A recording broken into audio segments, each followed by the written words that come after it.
Good morning dear students. आज हम चतुर्थ श्रेणी या सिक्स्थ डी श्रेणी की बात करेंगे। फोर्थ ट्रांजिशन सीरीज़ का जो प्रारंभ है वो एक्टिनियम तत्व से होता है, जिसका कि परमाणु क्रमांक 89 है। इसके बाद में 14 तत्व आते हैं जिनका परमाणु क्रमांक 90 से लेकर 103 तक होता है, जिन्हें कि एक्टिनाइड श्रेणी में रखा गया है। इस श्रेणी को आवर्त सारणी में एक पृथक स्थान भी दिया गया है। अब हम बात करते हैं कि ये एक्टिनाइड श्रेणी जो है, ये आवर्त सारणी में परमाणु क्रमांक 104 और उसके बाद के जो तत्व हैं वो यद्यपि अभी भी विवादास्पद हैं।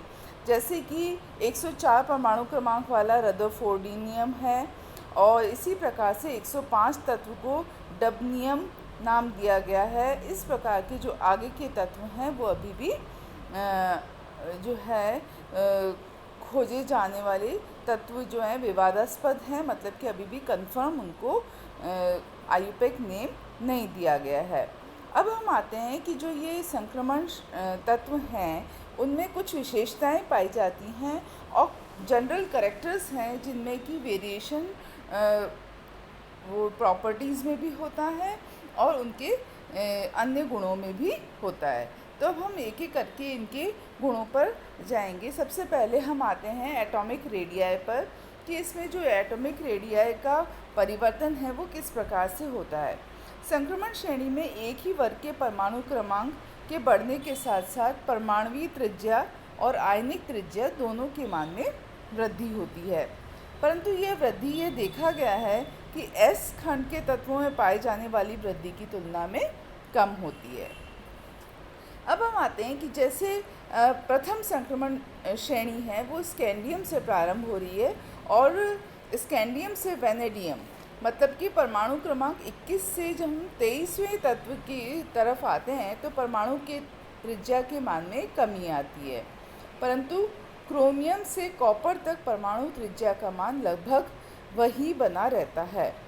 अब इसे किस प्रकार से स्पष्ट करेंगे? कई बार इस तरह का भी एग्ज़ाम में क्वेश्चन पूछा जा सकता है कि क्यों मान लगभग समान बना रहता है। इसके दो कारण हैं। एक तो कारण है कि जो बाह्य इलेक्ट्रॉन है और नाभिक के मध्य आकर्षण।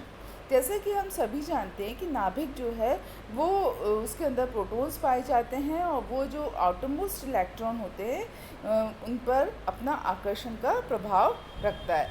तो इस प्रकार से जो संयोजी इलेक्ट्रॉन होते हैं वो एक प्रकार के आकर्षण बल में बंधे रहते हैं और उसी से परमाणु आकार का निर्धारण किया जाता है।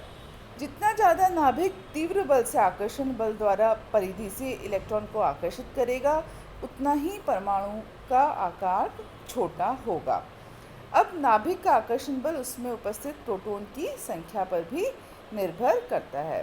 तो इस प्रकार से परमाणु की आकार को निर्धारण करने में जो ये अट्रैक्शन है वो एक इम्पॉर्टेंट रोल अदा करता है। दूसरा प्रभाव है शील्डिंग इफेक्ट। शील्डिंग इफेक्ट क्या है? बाह्यतम या परिधि वाले इलेक्ट्रॉन तथा नाभिक के मध्य में जो इलेक्ट्रॉन होते हैं, मतलब कि जो आउटरमोस्ट शेल में जो इलेक्ट्रॉन हैं और नाभिक और आउटरमोस्ट के बीच में जो दूसरे इलेक्ट्रॉन होते हैं, उनमें एक प्रकार का प्रतिकर्षण होता है जिससे कि परमाणु आकार बढ़ जाता है। तो देखिए आपके अपने दोनों प्रभाव जो हैं वो एक दूसरे के विपरीत हैं। एक आकार को कम कर रहा है और दूसरा आकार को बढ़ा रहा है। अब इसमें से कौन सा अधिक प्रभावी होगा उस पर ही यह निर्भर करेगा कि परमाणु का आकार कम होगा या वही बना रहेगा या ज़्यादा होगा, है ना। तो इस प्रकार से अब हम चलते हैं कि अब जो संक्रमण तत्व हैं उसमें इलेक्ट्रॉन के बाह्यतम np कक्ष में इलेक्ट्रॉन नहीं भरते हैं, जबकि n-1d कक्षक में इलेक्ट्रॉन भरे जाते हैं। तो इससे बाह्यतम इलेक्ट्रॉनों के प्रति आकर्षण बढ़ जाता है और इन इलेक्ट्रॉन के बीच में आ जाने से बाह्यतम इलेक्ट्रॉनों पर नाभिक का आकर्षण बल भी कम हो जाता है। तो आकर्षण बल कम हो जाने के कारण से जो आकार कम होना चाहिए था उसमें अंतर आता है। इस प्रकार से कहा जा सकता है कि बीच के इलेक्ट्रॉन बाह्यतम इलेक्ट्रॉनों के प्रति नाभिक के आकर्षण को रोकते हैं भीतर के इलेक्ट्रॉन के इस प्रभाव को हम शील्डिंग इफ़ेक्ट कहते हैं। तो आपसे कई बार शील्डिंग इफ़ेक्ट पर शॉर्ट नोट भी पूछा जा सकता है, तो आपको पता होना चाहिए कि शील्डिंग इफ़ेक्ट और जो नाभिक द्वारा बाह्यतम इलेक्ट्रॉनों पर जो आकर्षण बल है वो दोनों ही उसके आकार का निर्धारण करते हैं।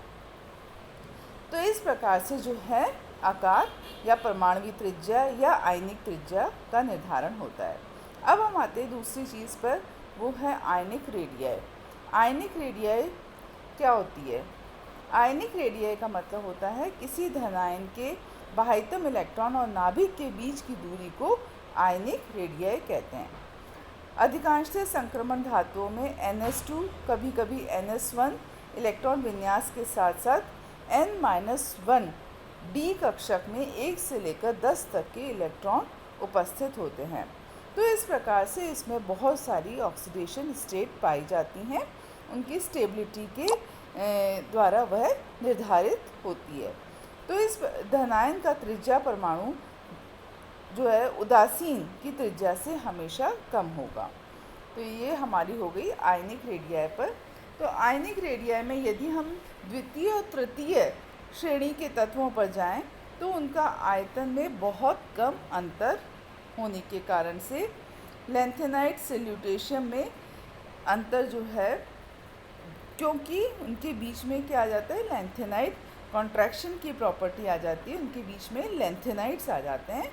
तो इस कारण से उनकी आयनिक रेडियाई में जो परिवर्तन है वो बहुत कम होता है। तो ये चीज़ हमारी स्पष्ट हो रही है एग्जाम्पल के द्वारा कि आप देख रहे हैं लैंथेनाइट में श्रेणी जब हमारे बीच में आ गई है तो हाफनियम और टेंटेलम जो है उनकी आयनिक रेडियाई लगभग बराबर सी है, 0.71 और 0.72 है। तो ये कारण है लैंथेनाइट कॉन्ट्रैक्शन का। अब लैंथेनाइट कॉन्ट्रैक्शन क्या होता है, यद्यपि ये हम अलग लैंथेनाइट वाले चैप्टर में इसका हम अध्ययन करते हैं, परंतु आपको ये जानकारी होनी चाहिए कि लैंथेनाइट कॉन्ट्रैक्शन का कारण है कि जो 4f कक्षक हैं उसमें इलेक्ट्रॉनों की संख्या क्रमशः बढ़ती रहती है और इस कारण से 4f कक्षक में इलेक्ट्रॉन की संख्या के साथ साथ बाह्य इलेक्ट्रॉनों पर नाभिकीय आवेश का प्रभाव भी बढ़ता रहता है। तो दो चीज़ें हो गई, अगेन इसमें भी शील्डिंग इफेक्ट हो गया और नाभिक के द्वारा आकर्षण बल हो गया। तो ये देखा गया है कि लैंथेनाइट कॉन्ट्रैक्शन के परिणाम स्वरूप जर्कोनियम तथा इसके सजात मतलब कि हैफनियम और नायोबियम और उसके सजात टेंटेलम के परमाणु व आयनों के क्रमशः आकार लगभग समान हैं। 0.72 जो है इसमें स्लाइड में प्रदर्शित हो रहा है। अब हम आते हैं इसके बाद में नेक्स्ट है density and volume. Density and volume मतलब कि घनत्व और आयतन। घनत्व और आयतन का घनत्व क्या होता है, आप सभी को पता है कि mass upon volume is equal to density होती है। तो संक्रमण तत्वों का परमाणुीय आयतन अपने परमाणु समूह अन्य 1 और 2 की तुलना में कम होता है, क्योंकि इसमें आंतरिक कक्षक के भरने के कारण से नाभिकीय आवेश और इलेक्ट्रॉनों को अपनी ओर खींचता है, जिसके फलस्वरूप परमाणुीय आयतन कम होता है। आयतन कम होने से v का मान कम होने से उसका घनत्व भी कम होता है, घनत्व अधिक होता है। क्यों? घनत्व जो है संक्रमण धातुओं का घनत्व उच्च होता है, परमाणु भार के बढ़ने के साथ साथ घनत्व के मानों में भी धीरे धीरे वृद्धि होती है। अब हम इसके कंपैरिजन करेंगे तो आप देख रहे हैं कि घनत्व जो है वो स्कैंडियम, टाइटेनियम, वेनेडियम, मैग्नीज, यहाँ तक जो आयरन, कोबाल्ट, निकल, कॉपर, जिंक, आप देखेंगे कि जब हम स्कैंडियम से जो है क्रमशः टाइटेनियम पर जाते हैं तो घनत्व का मान बढ़ता है, फिर वेनेडियम, फिर क्रोमियम और तक कम होता है, पुनः मैग्नीज में घनत्व का मान बढ़ता है, फिर आयरन, कोबाल्ट, निकल में क्रमशः कम होता जाता है और जिंक में जो है वो सबसे अधिक होता है। तो ये जो है सामान्य इनका प्रॉपर्टी है कि संक्रमण धातुओं का घनत्व अधिक होने का कारण है कि उनका परमाणुीय आयतन कम होता है, जिससे कि उनके घनत्व का मान अधिक हो जाता है। अब हम आते हैं आयनन विभव पर। आयनन विभव या आयनाइजेशन पोटेंशियल क्या होता है? किसी भी तत्व का आयनीकरण या ऊर्जा या आयनन विभव जो है वो उस ऊर्जा को प्रदर्शित करता है जो उस तत्व के एक गैसीय परमाणु के बाह्यतम इलेक्ट्रॉन को नाभिकीय आकर्षण से अनंत दूरी तक ले जाने के लिए आवश्यक होती है। जितना अधिक प्रबलता के साथ में वह बंधा रहेगा, उस तत्व का आयनन विभव उतना ही अधिक होगा। तो सामान्यतः ये देखा गया है कि जब हम आवर्त में बाईं से दाईं ओर जाते हैं तो परमाणु क्रमांक में वृद्धि होती है और साथ ही साथ आयनन विभव में भी वृद्धि होती है। परंतु संक्रमण तत्वों में डी कक्षकों में इलेक्ट्रॉन की संख्या में वृद्धि होने के कारण परिरक्षण प्रभाव या शील्डिंग इफेक्ट कार्य करने लगता है, जो बाह्य एस इलेक्ट्रॉन को नाभिकीय आवेश के आकर्षण बल से परिरक्षित करता है।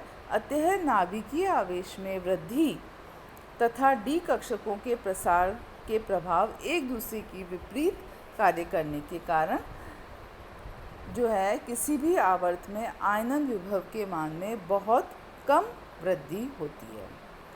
तो इस प्रकार हमने देखा कि संक्रमण तत्व जो हैं उसमें हम देख रहे हैं कि स्कैंडियम में आप देख रहे हैं कि आयनन विभव का मान 6.5 है, फिर टाइटेनियम में 6.9 है, वेनेडियम में 6.8।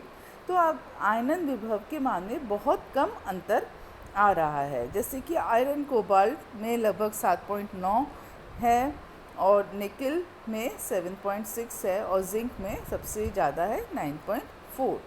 तो आयनन विभव का मान जो है वो लगभग समान सा बना रहता है। अब इसके नेक्स्ट है मेल्टिंग पॉइंट। मेल्टिंग पॉइंट जो है आप इसी के साथ ये भी देख रहे हैं कि जो है सेकेंड आईपी जो है वो क्रोमियम में क्यों ज़्यादा होता है।